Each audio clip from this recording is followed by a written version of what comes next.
Hello friends, welcome to Tembo's kitchen. આજે હું તમારી સાથે એક ચોકલેટ કેકની રેસીપી શેર કરવાની છું. અને આ ચોકલેટ કેક આપણે એકદમ ઓછા ઇન્ગ્રીડિયન્ટ્સથી અને ખૂબ જ ઇઝીલી આપણે આ કેક બની જાય છે ઘરે, અને ખૂબ જ ટેસ્ટી પણ લાગે છે અને એકદમ સોફ્ટ અને સ્પોન્જી બને છે. તો આ કેક આપણે ઓરિયો બિસ્કિટમાંથી બનાવવાની છે. તો ચાલો જોઈ લઈએ કેવી રીતે બનાવીશું ચોકલેટ કેક.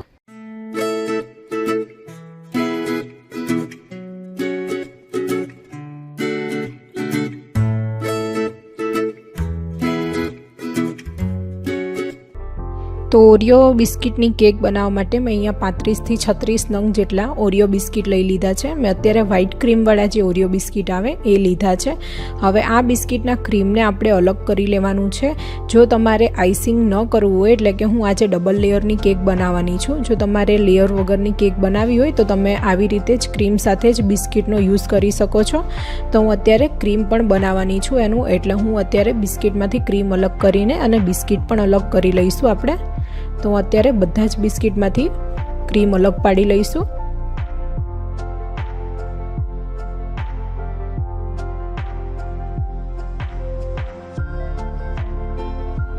તો મેં અહીંયા બિસ્કિટને અને ક્રીમને અલગ કરી લીધા છે. આપણે અત્યારે ક્રીમને સાઈડમાં મૂકી દઈશું અને બિસ્કિટને આપણે ક્રશ કરી લેવાના છે. તો મેં અહીંયા મિક્સચરનો જે મોટો જાર આવે એ લઈ લીધો છે. હવે આપણે આવી રીતે હાથેથી ટુકડા કરીને બધા બિસ્કિટ આમાં એડ કરી લેવાના છે.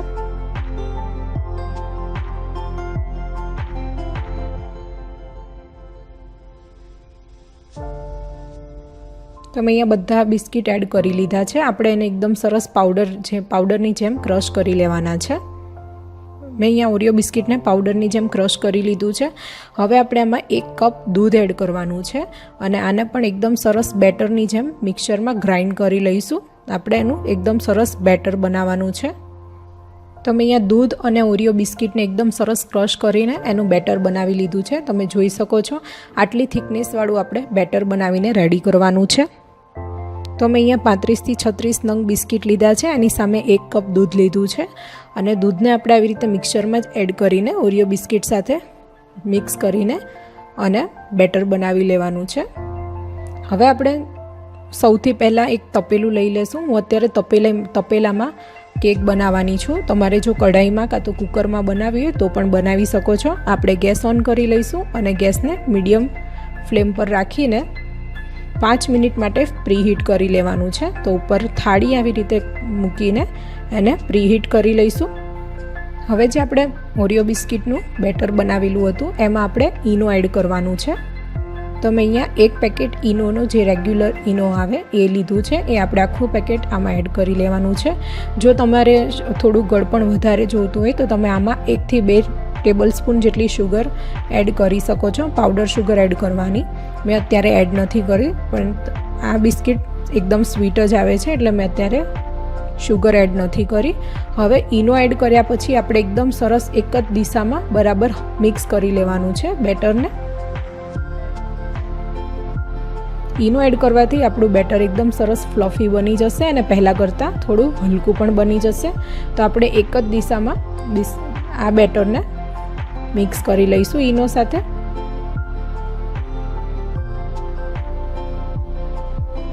તો આપણું બેટર એકદમ સરસ તૈયાર થઈ ગયું છે. હવે આપણે અહીંયા એક કેક ટીન લઈ લેવાનું છે.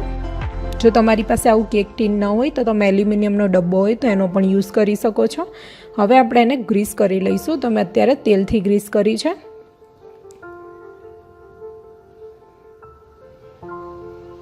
હવે આપણે એમાં બટર પેપર એડ કરીશું અને બટર પેપર ઉપર પણ તેલથી ગ્રીસ કરી લઈશું.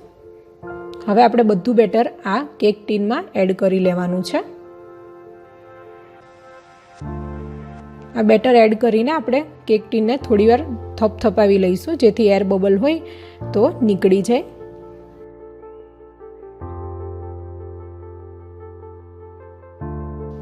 તો મેં અહીંયા તપેલાને જે પ્રીહીટ કરવા મૂકેલું હતું એ એકદમ સરસ પ્રીહીટ થઈ ગયું છે. હવે આપણે કેક ટીનને આપણે આમાં મૂકી દઈશું.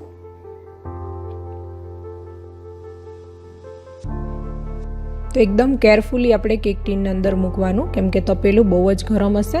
તો આપણે કેક ટીનને અંદર મૂકી દઈશું અને ઉપર ઢાંકણ રાખીને લગભગ 35 થી 40 મિનિટ માટે મીડિયમ ગેસની ફ્લેમ પર આપણે કેકને બેક કરી લેવાની છે. વચ્ચે વચ્ચે આપણે કેકને બહુ ચેક નહીં કરવાની, નહીંતર કેક સરખી રીતે બેક નહીં થાય. તો આ કેકને લગભગ 35 થી 40 મિનિટ જેટલો ટાઈમ લાગશે બેક થતાં, અને આપણે મીડિયમ ગેસની ફ્લેમ પર જ આ કેકને બેક કરવાની છે. 35 મિનિટ જેવો ટાઈમ થઈ ગયો છે. આપણે કેકને એકવાર ચેક કરી લઈશું. તો તમે જોઈ શકો છો આપણી કેક એકદમ સરસ રીતે બેક થઈ ગઈ છે. ટૂથપીક નાખીને ચેક કરી લેવાનું. આપણી ટૂથપીક એકદમ સરસ ક્લિયર નીકળે છે, એટલે કે આપણી કેક એકદમ સરસ રીતે બેક થઈ ગઈ છે. આપણે ગેસ ઓફ કરી લઈશું અને આ કેક ટીનને બહાર કાઢીને એને એકદમ સરસ ઠંડી થઈ જાય એ પછી એને ડીમોલ્ડ કરવાની છે. તો આપણે એને બહાર કાઢી લઈશું અને બહાર કાઢીને એના ઉપર એક કોટનનું કપડું ઢાંકી લઈશું અને એકદમ સરસ રીતે ઠંડી થવા દેવાની છે. હવે કેક ઠંડી થાય ત્યાં સુધી આપણે આ ક્રીમનું મિક્સર રેડી કરી લઈશું. તો આ ક્રીમનું મિક્સર રેડી કરવા માટે મેં અહીંયા ક્રીમ લીધું છે અને ક્રીમની અંદર આપણે 2 ટેબલ સ્પૂન જેટલું દૂધ એડ કરીને બરાબર મિક્સ કરીને આપણે એને ક્રીમ જેવું બનાવી લેવાનું છે. આ એકદમ ઓપ્શનલ છે. જો તમારે એને ડબલ લેયરની કેક બનાવવી હોય તો જ આ સ્ટેપ કરવાનો, અને જો ડબલ લેયરની કેક ન કરવી હોય તો તમારે ઓરિયો બિસ્કિટને આ ક્રીમ સાથે જ ક્રશ કરી લેવાના. તો હું આ ક્રીમને બરાબર એકદમ સરસ રીતે દૂધ સાથે મિક્સ કરી લઈશું. તો તમે જોઈ શકો છો આપણું ક્રીમ એકદમ સરસ મિક્સ થઈ ગયું છે દૂધ સાથે. આપણે એને સાઈડમાં મૂકી દઈશું. હવે અહીંયા આપણે એક ચોકલેટ ગનાશ બનાવવાની છે. તો ચોકલેટ ગનાશ બનાવવા માટે મેં અહીંયા એક ડાર્ક ચોકલેટ લીધી છે. લગભગ હાફ કપથી ઓછી ડાર્ક ચોકલેટ લીધી છે. મેં એને ઝીણા કટકામાં કટ કરી લીધી છે. હવે આપણે એમાં લગભગ 3 ટેબલ સ્પૂન જેટલું ગરમ વ્હીપિંગ ક્રીમ એડ કરવાનું છે. વ્હીપ ક્રીમની જગ્યાએ તમે ગરમ દૂધ પણ યુઝ કરી શકો છો, એનાથી પણ ગનાશ એકદમ સરસ બનશે. તો મેં અત્યારે વ્હીપ ક્રીમ લીધું છે. વ્હીપ ક્રીમને આને બહુ જ ગરમ નથી કરવાનું, એકદમ થોડા બબલ આવી જાય ત્યાં સુધી વ્હીપ ક્રીમને ગરમ કરવાનું છે. તો આપણે આ ગરમ વ્હીપ ક્રીમને ચોકલેટમાં એડ કરીને આવી રીતે થોડી વાર રવા દઈશું અને પછી એને મિક્સ કરવાનું છે. તો હવે વ્હીપ ક્રીમની સાથે આપણે ચોકલેટને એકદમ સરસ રીતે મિક્સ કરી લેવાની છે. જો આપણું ક્રીમ થોડું ઠંડુ થઈ ગયું હોય તો તમે ડબલ બોઇલરની મદદથી આ ચોકલેટને મેલ્ટ કરી શકો છો. ડબલ બોઇલરમાં આપણે નીચેના વાસણમાં પાણી ગરમ કરવા મૂકવાનું છે, અને પાણી એકદમ સરસ ગરમ થઈ જાય એ પછી આપણે આ બાઉલ ઉપર મૂકીને ચોકલેટને મેલ્ટ કરી લઈશું.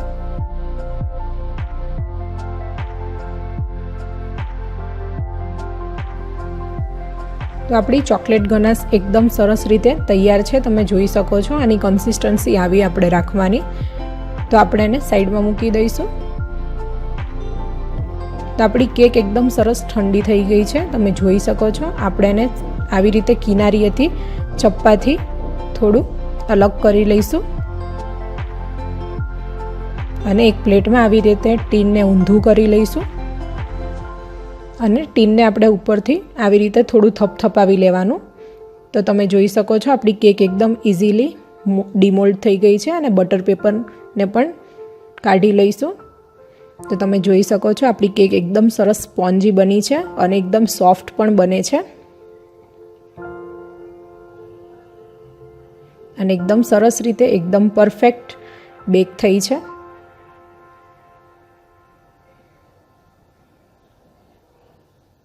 હવે અત્યારે હું આ કેકને ડબલ લેયરમાં બનાવી રહી છું. જો તમારે ડબલ લેયરમાં ન બનાવી હોય તો આ કેકને તમે આ રીતે પણ ખાઈ શકો છો. ખૂબ જ ટેસ્ટી લાગે છે. તો હું અત્યારે ચપ્પાથી આવી રીતે ડબલ લેયરમાં એને કટ કરી લઈશ.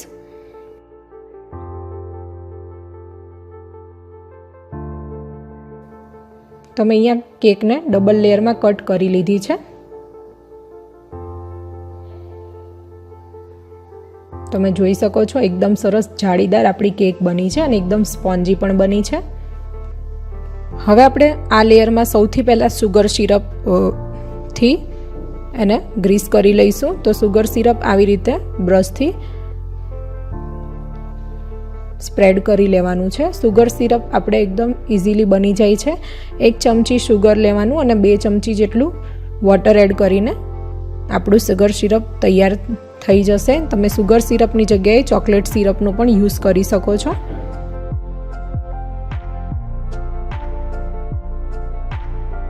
તો મેં અહીંયા સુગર સિરપને સ્પ્રેડ કરી લીધું છે.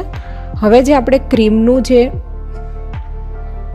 સ્પ્રેડ બનાવેલું હતું, જે ક્રીમનું સ્પ્રેડ બનાવેલું હતું એ આપણે આમાં આ લેયરમાં એડ કરી લઈશું. તો હું અહીંયા બધું જ ક્રીમનું લેયર આમાં બનાવી લઈશ. તો હું અહીંયા અત્યારે બધું જ ક્રીમ આમાં એડ કરી લઈશ અને એકદમ સરસ રીતે આપણે એને સ્પ્રેડ કરી લઈશું.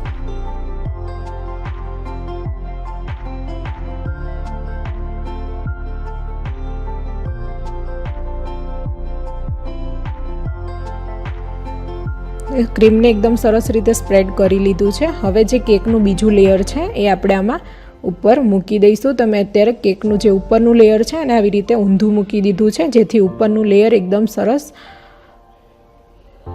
સેમ દેખાય. તો આપણે ઉપરના લેયર ઉપર જ પણ સુગર સિરપ આવી રીતે ગ્રીસ કરી લઈશું.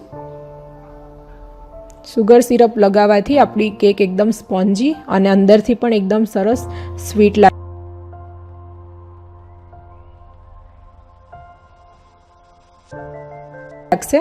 હવે આપણે ઉપરના લેયર ઉપર ચોકલેટ ગનાશ જે બનાવી હતી એ ચોકલેટ ગનાશને આપણે સ્પ્રેડ કરી લેવાની છે. તો આપણે એકદમ સરસ રીતે આખી કેક ઉપર ચોકલેટ ગનાશને સ્પ્રેડ કરી લઈશું અને સાઈડમાં પણ હું આ ગનાશને સ્પ્રેડ કરી લઈશ. આ બિલકુલ ઓપ્શનલ છે. જો તમને આઈસિંગ વગરની ભાવતી હોય તો તમે આઈસિંગ વગર પણ આ કેકને ખાઈ શકો છો.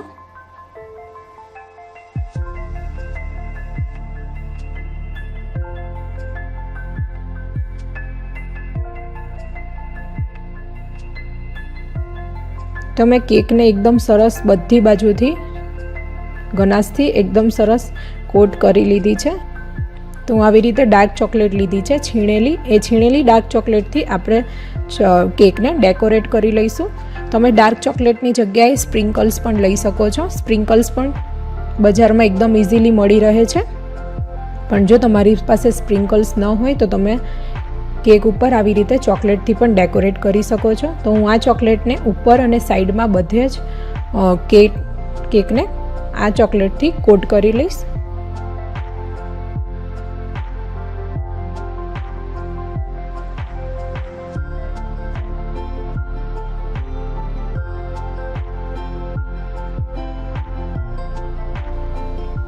તમે કેકને આખી કોટ કરી લીધી છે અને આપણી કેક એકદમ સરસ તૈયાર થઈ ગઈ. તો હું આ કેકને કટ કરીને પણ તમને બતાવી લઈશ.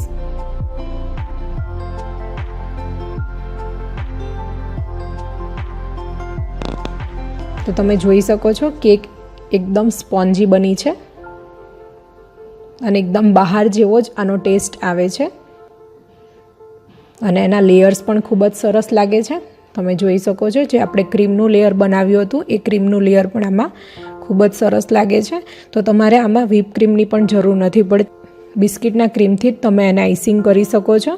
તો આ કેકની રેસીપી તમે પણ ઘરે જરૂરથી ટ્રાય કરજો. આ કેક ખૂબ જ ટેસ્ટી બને છે અને એકદમ સોફ્ટ પણ બને છે અને આ કેક બધા જ બનાવી શકે એટલી ઇઝી છે. તો આ કેકની રેસીપી તમને કેવી લાગી એ મને કમેન્ટ કરીને જરૂરથી જણાવજો.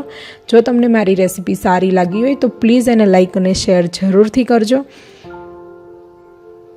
અને જો મારી ચેનલને સબસ્ક્રાઈબ ન કરી હોય તો પ્લીઝ સબસ્ક્રાઈબ પણ કરી દેજો અને બાજુમાં આપેલા બેલ આઇકન પર ક્લિક કરજો, જેથી તમને મારી દરેક રેસીપી વિશેની નોટિફિકેશન મળતી રહે. તો ફરીથી મળીશું એક નવી રેસીપી સાથે. ત્યાં સુધી આવજો. Thank you for watching my video.